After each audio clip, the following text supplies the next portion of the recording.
August 2017 English Interdictation. Ready? Start. Mr. Speaker Sir, it has been very useful for me to hear the various suggestions made by the honorable members. At the outset, I would like to say one thing. Though there may be some defects here and there, I must make it clear that this country may be proud of the achievements made in the setting up of the steel plants. It must be remembered that we had a very low level of production when we began our steel plant. But now I am glad to say that our production is about 5 times. All this has been achieved in a short period. We must bear in mind that if we have to set up such huge plans, it requires a lot of experience which we did not have. But it would not have been right on our part to give up the effort because we had some difficulties. I am glad that this country took the risk of starting these big projects, and I am proud to say that today there is so much of activity and also economic growth. At the same time, I may assure the House that I will always insist on increasing the efficiency of our public sector projects and doing our best so that we may place before the world what a country like ours can do in these things. Now I will deal with the criticisms made in regard to the raw materials. It has been said that there were some kinds of steel which were not available for the agriculturist. I agree with that criticism. I think it should be our effort to meet the needs of agriculturists.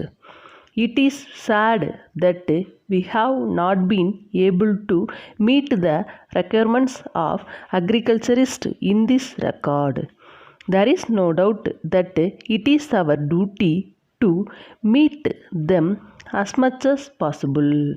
At the same time, I would also appeal to our people that if we can now avoid the use of steel for purposes other than agriculture, it would be better. We can meet the situation of shortage like this if we have the cooperation of the people to put up with some difficulty so that the entire country may benefit. Now I would like to say a few words about our policy in regard to distribution of steel. It has been our policy so far to make allocation of steel to the state directorates who in turn distribute such things to the agriculturists and others. So far as I am concerned, I have been trying to increase their allocation. In the matter of allocation of steel for small industries as well as for agriculture, we should have another look at it. If we can make further increase, it should be made. As a matter of fact, today the position of steel is easier, and I may assure the house that as soon as possible we shall meet these demands as something of great importance for purposes of economic development.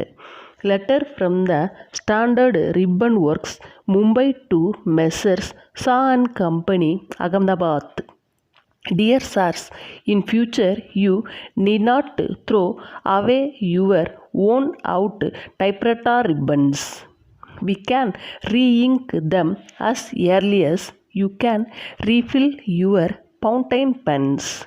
If you examine one of your used and apparently useless ribbons, you will notice that the fabric is not worn out at all.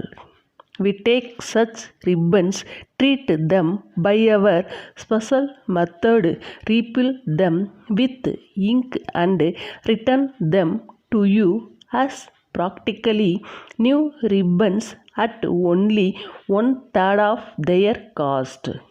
The enclosed folder explains our proposal in detail, but a trial will convince you. You would not think of throwing away your fountain pen simply because the ink is exhausted. Better pack your old ribbons now and send them to us for re-inking. The sooner you act, the more you will save. We have informed many of our customers and some of them after a trial have placed orders with us. We have started work on these orders and we hope to receive some more orders in the near future. We hope you will act immediately and benefit by this new method of renewing ribbons. Yours faithfully.